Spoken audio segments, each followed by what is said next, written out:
Hi there guys, hope you're all keeping well and safe out there. Today we are going to be having a look at Dragon Strike the game, made by TSR back in the early 90s. I think it was like 93 this came out, if I remember rightly.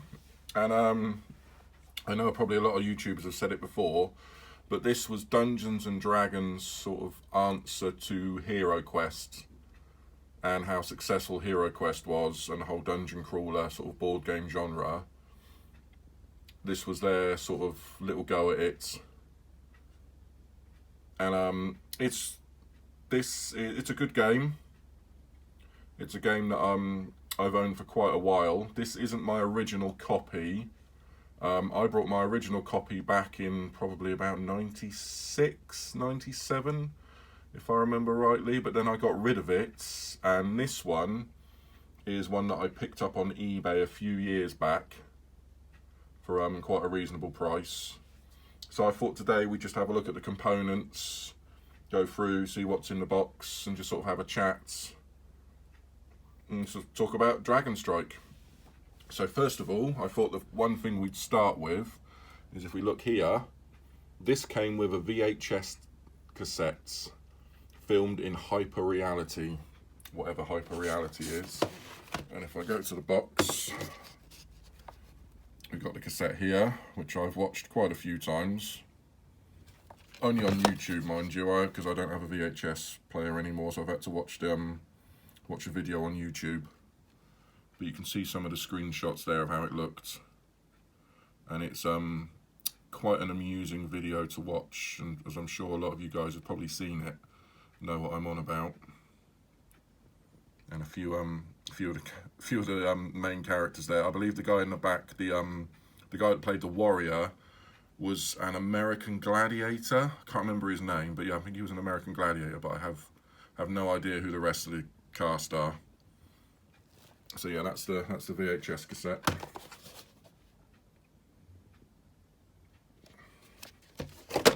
And then I thought one of the things that I do sort of enjoy playing this game, one of the reasons I enjoy it is because of the boards, because it comes with two big double-sided boards, which I've got here, which is slipping away from me. So this one we'll look at first, because this, excuse the glare in the corner there, I think you'll agree that this is quite similar to the Hero Quest board. This is like their city board. But it does look, with the rooms and the sort of style and the way the rooms are laid out, I would definitely say it's quite similar to the Hero Quest board.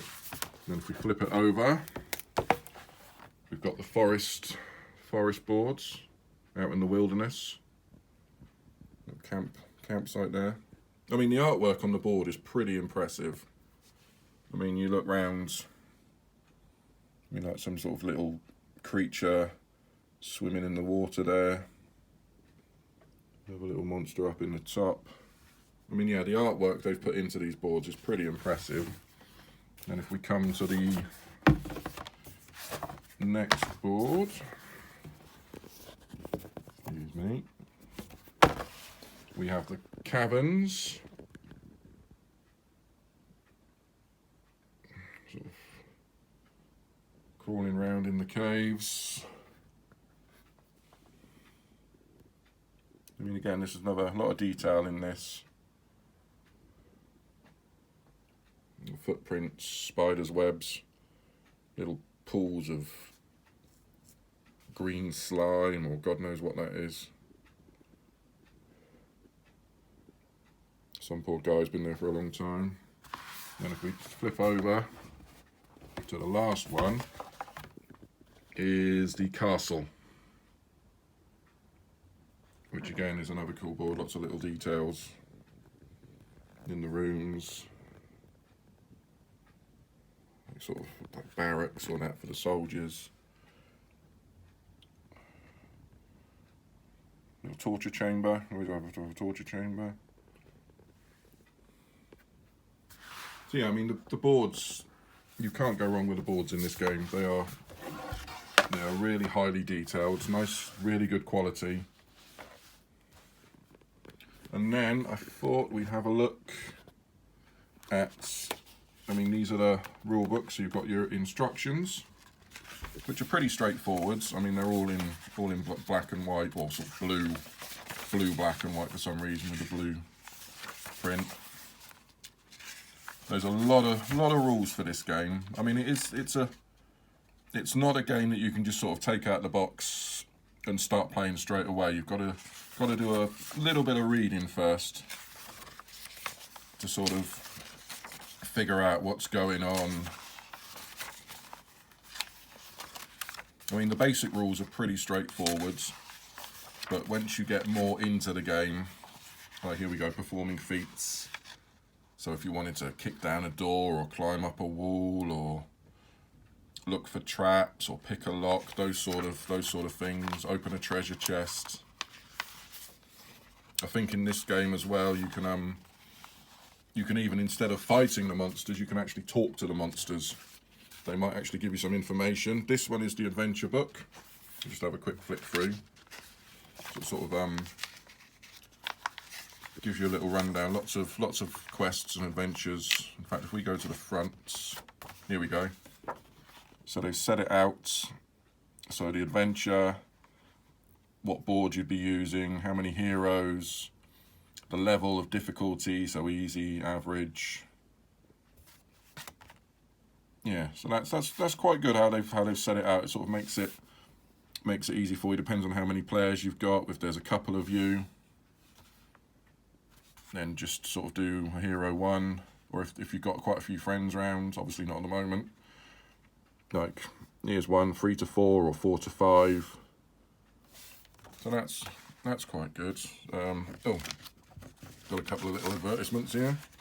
Always like looking at the adverts that you get with the board games. Dragon Quest. Probably be having a look at that sometime in the future, because I do own that game as well. Haven't got the classic dungeon though. That's one I'm still on the look for.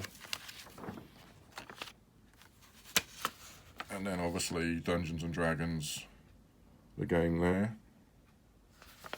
And then this one, Calling All Warriors, Wizards, Elves, Thieves, Dwarves, and the Dragon Master. This was Join Dragon Knights, become a member of the official club. See, this was something I didn't do when I got my game originally, although I probably could have filled it out, but I never got around to it. And you'd have got a free bonus miniature, plus a 12-sided dice, official membership card, t-shirts. What's that? Oh, two colourful special edition wall posters and newsletters. I wonder how many people actually applied to become a Dragon Knight, and if that stuff's still out there on the second-hand market. I wonder if you can still find that t-shirt. That'd be worth having a look. But yeah, so there's that. Then we've got this little Summer Fall 1993. This little booklet sort of has all the little Dungeons and Dragons and Advanced Dungeons and Dragons sort of books, rules, expansions. This is quite cool to look through. So you've got Forgotten Realms. Then we've got Dragonlance. Little novels. Got some of those ones actually, the Dwarven trilogy. But yeah, that's quite cool. And then here as well, because in the adventure book it just gives you the information about the adventures, but the maps are actually in a separate book. So we'll just have a quick look. Won't show you all of them, but yeah, so they lay out the missions quickly, show you where, if you're playing the Dungeon Master or the Dragon Master, it shows you where all the monsters go and secret doors and chests and other components. They're sort of all set out for you like that. So that's pretty cool. Now we'll have a look, open the box here, we'll have a quick look at some of the miniatures.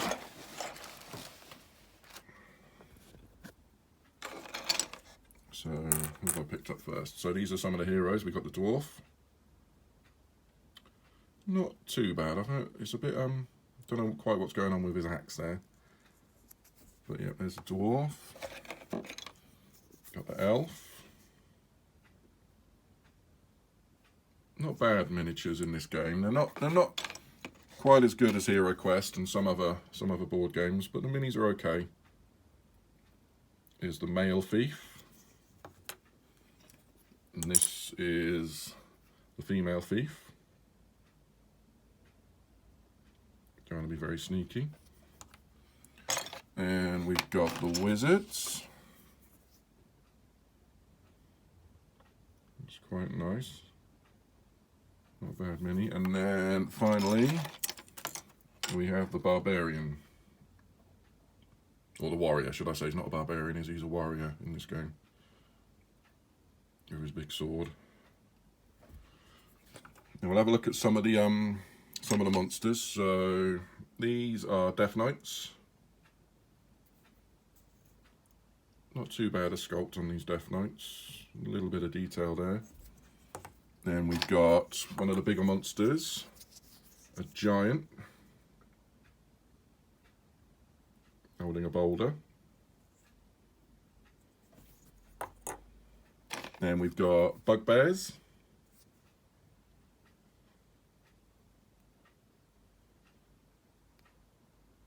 Can't go wrong with bugbears in D&D. And we've got gargoyle. They're quite a good miniature. Nice little sculpt on the gargoyle. Then we've got the flame elemental. I'm not too sure about that one. But yeah. Then we have got, where is he? Excuse me. Oh, there he is, he's hiding underneath. We've got the troll. Again, I mean, it's an interesting sculpt for a troll, if I do say so myself. But that's the troll. Now this one is my son's favourite. He absolutely loves this mini. The man scorpion. Quite an unusual monster. You don't see many of them in board games. But every time we play, do play Dragon Strike, my son always asks if we can have the man scorpion in it at some point. So he normally pops up somewhere in the quest. Then we've got the evil wizard himself. His name is Teraptus. Although he doesn't really look like the guy in the video. But then I suppose he wouldn't really, would he? Depends on which was made first, whether the video was shot first, whether they made the miniatures first. Then we've got the biggest bad guy, is the dragon. It's quite a nice sculpt on the dragon. Always have to be careful because that wing on the back there is separate. And sometimes the pins can snap off, so you have to be careful. Now save these ones till last because these guys are supposed to be orcs. There's 3 of these in the box, orcs, but to me, I think they look more like goblins than orcs. I don't know what you guys think. I mean, I just noticed on the side of the box here, there's a little picture of one painted. And I would say that's more goblin-esque than orc, but maybe that's just me.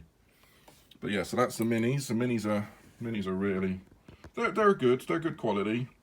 Now, the thing that does let this game down a little bit, I know some other people have probably talked about it, is the treasure cards. So we've got the treasure deck here. So I mean, yeah, I mean that side, it's not too bad. Like a treasure chest, there's all sorts of equipment, like a sword, some sort of magic lamp, a dagger, a spell book. I mean, that's nice enough, but when you flip it over, I mean, this is a potion of invisibility, and to me that looks like a pawn piece on a chess set.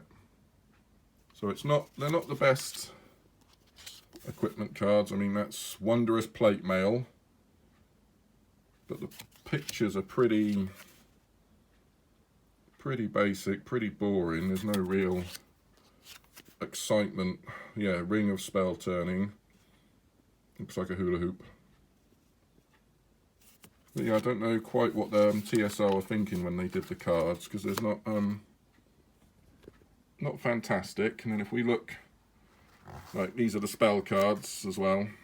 So every single one has got the picture of the wizard on, with their first level, second level, and then that's it. Just a little magic missile. It just tells you the information. There's no real pictures. Not like other games where you've got the spell cards and the equipment cards and treasure cards, and they've got some real nice artwork, sort of depicting the spell or the equipment. And then the last thing we'll have a look at is the character sheets. I've dropped the warrior there.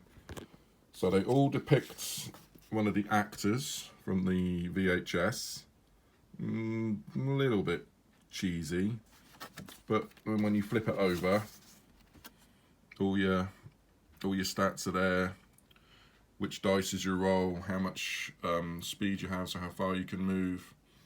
Hit point tracker down the side there, so you'd have a little clip. I think I've got one. So you'd have one of these little white clips that you'd pin on the side of the board there, so you'd track down. So every time you lost a hit point, you'd scroll the little tracker down to keep track of that. So that's a nice little feature. And I think as well there were little stands, so you could stand these up. So they'd be up like that rather than flat on the table. I suppose that was sort of to save space on the table, so you'd have more space around the board when you're playing. But yeah, so that's the warrior. Then we got the elf, the female thief. There's a dwarf which never appeared in the VHS at all. That's not what the dwarf in the video looked like at all. So I don't know what happened there. Oh, a little marketing customer response card, consumer response card. The male thief, again another character that wasn't in the VHS. They just decided to do a male and a female version of the thief. And that's him. And wizard, who looks more like a sort of druid shaman type character rather than a wizard. And for some reason I've got another thief. I've got another door. I think I've got double of everything. Yeah, so I don't need to look through those again. But yeah, so I'm not really going to go sort of into the rules really. I just thought we'd have a look at all the components of Dragon Strike, and just so you can see what it's like if you've not seen it before. Oh, there's one more thing I forgot, which was the DM screen. So that's the Dragon Master's screen, and this is quite good because it's got all the sort of rules broken down, basic on the back. There's all the monsters there, their attack dice, their armor class, hit points, and how far they move. And again down the side, you use those little white clips so the Dragon Master can keep track of their hit points. That's a nice little touch. I do enjoy that, because 9 times out of 10 I'm always the Dragon Master and my kids are doing the adventuring. But yeah, this is it's a good game. I mean, like I said, I had it originally when it first came out, and then unfortunately I had to get rid of my copy. But I've brought it again, and it does see quite a bit of action on the table. We get it out every now and then and have a game or two, maybe do a couple of different quests back to back. So yeah, it's a good game. I mean, a lot of the quality, like I said, the boards are good quality. The rule books and the adventure book, they're good quality. The miniatures are okay. I'd say sort of average for the time. I mean, they're not quite, like I said, they're not quite as good as Hero Quest in regards to the quality of their minis, but that's Games Workshop for you, isn't it? I mean, you can't go wrong with Games Workshop miniatures. But it's a nice game. Like I said, it do see a lot of action on the table. We get it out every now and then. Probably play it once or twice a month when we get the time. But it's another game that once you have it all set up, like all the boards are open, all the DM screens set up, and you've got all your cards and bits and bobs, and the miniatures are on the table, it does look like a good game. Yeah, so I think I'll wrap that video up there because it's gone on far too long. But that is Dragon Strike. I hope you enjoyed sort of just having a look at all the components and sort of just listening to me rabbit on, really. I'm not sure which video I'm going to do yet on my next review. I've got a couple of games lined up. I'm probably thinking about maybe reviewing Dark World or possibly Talisman. I think it's Talisman the 3rd edition is the one I own at the moment. So I think one of those two will be the next ones I review, but I haven't quite made my mind up yet which one I'm going to do. So if you've got a preference, whether you prefer Dark World next or Talisman, please let me know in the comments, and I'll speak to you all guys later. Everyone stay safe, and thank you for watching.